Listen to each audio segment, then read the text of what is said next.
Cody here with RSG Outdoors, and today I'm going to show you guys how to do a little bit of planer board maintenance and also how I tie my dragging rigs. It's a beautiful day out right now, but it's very, very windy. Because of that, the water's pretty unsafe. I heard a couple of reports that there were 6 and 7 foot waves out on the bodies of water that I normally fish, and that's just a little bit too much risk for me. So I figured perfect time to go ahead and do some maintenance. That way I can go out and fish tomorrow. And since I fished yesterday, I got to retie all new leaders anyway. So great opportunity. Finally doing the same tactic tomorrow, doing some more dragging. So this will have me set up and ready to roll for that adventure. So I guess the first thing I'm going to show you is how I tie my dragging rigs, how I get my measurements and everything for it. So I've got my tackle box here. It's got all my hooks and everything in it. And I've got my leader line. So I use Berkeley Trilene Big Game for my leader line. I use 80-pound test monofilament for that. I carry like some small spools of it like this because they fit in my tackle box really well, but when I'm at home retying for like everyday use or whatever, then I just use the big spool. I don't want to carry the big spool because it doesn't fit in my tackle box, and I don't like stuff cluttering up my boat. So these go in my tackle box, big spool stays with me. Hope you can hear me well enough over that wind. Anyway, some of this decided to uncoil itself, but alright.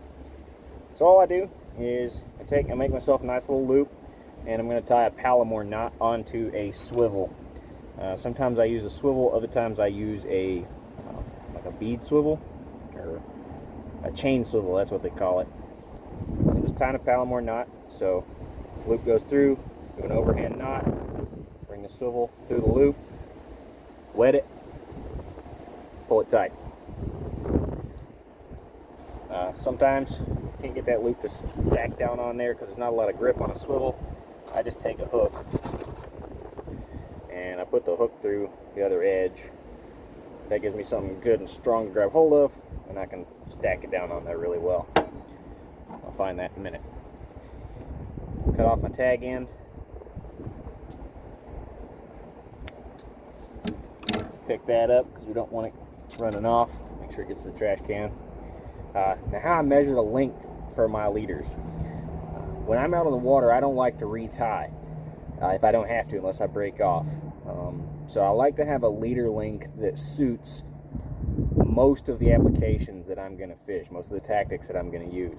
And for me, that's my arm. So I just hold my swivel in my left hand, and I pull a line out, and I pull it to about my chin, like if you was drawing a bow. About where you'd have your kisser button. So what that's going to do, it gives me a little bit of extra line, so I have enough to tie my knot, and then I can use my hand as my arm as a measuring guide. I run from what's pinched in between my thumb and index finger to my armpit as the final length. So I come back to my corner of my lip for my starting length. And I'm just going to clip that off.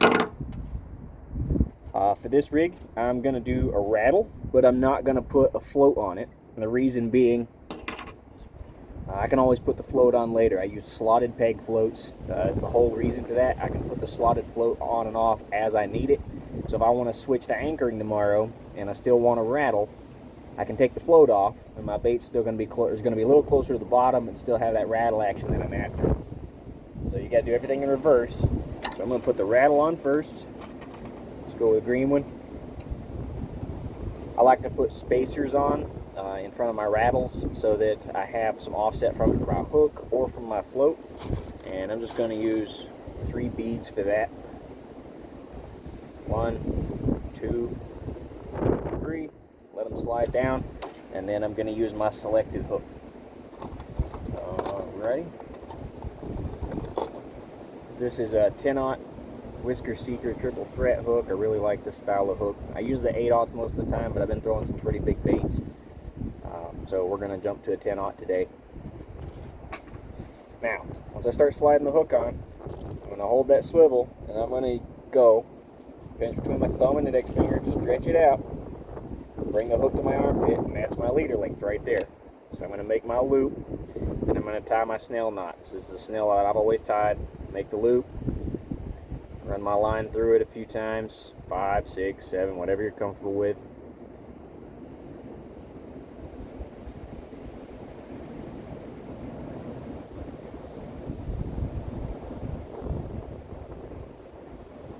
use 6 on that. Hold it tight, grab hold, and pull. Everything's stacked up beautifully. You can see there. Hopefully it focuses. There we go. And then pull it nice and snug. And I trim my tag ends pretty close. I don't like anything in the way. And there you have it. I got my rattle, my little bit of offset with those beads. Got my hook, my leader line, my swivel, and that's the length right there. That's pretty universal for me for the length of my rigs. I can use this on the bottom, and I can use this dragging, and I don't have any issues with it. Holy crap, though, man. All right. So that's what I'm going to be running tomorrow. And ahead of all that, an undetermined distance is going to be my spread on planer boards. Spread on planer boards are pretty well indestructible. A little wipe down with some soap and water, and you'll have them looking like new for years and years to come. But one thing that does wear out on them, but you can find replacements. You can order these at like Tackle Bandit. You can probably order them off Amazon, wherever the heck you can find them. But these clips right here. So because I do a lot of dragging and I catch a lot of fish dragging, they do start to wear out. Like the line's going to cut into that little rubber. See that little black rubber thing in there? That little buffer? Line's eventually going to cut into it. I've got a couple here that the line has started to cut into the red plastic. Never lost a fish because a planer board broke my line or cut through it or caused enough damage. This is one of those things you got to keep up on your maintenance on in order to get the best performance out of your gear. So all you got to do, order you a new one. You can use like split ring pliers or whatever if you need them. I just grab a hold of it with my finger and pull it apart. Pop the old one off of there.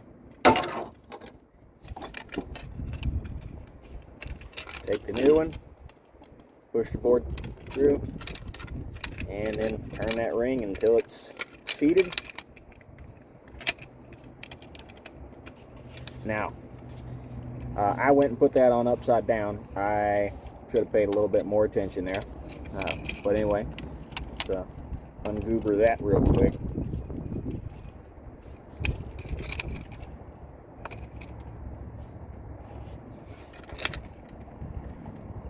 Alright, there we go.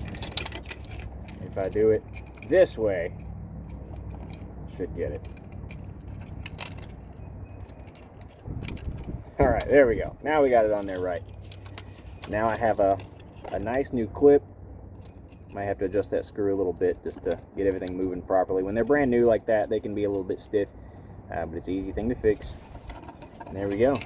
Now I have a planer board ready to go, and I have another rig ready to tie on my rod. I can slip my float on there because I use that slotted peg float. Let's see if I have one of those laying around. I don't. But yeah, that's all there is to it.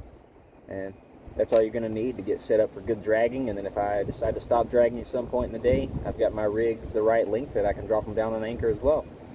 Hope you enjoyed this video. Hope you learned something from it. I'll catch you next time on RSG Outdoors.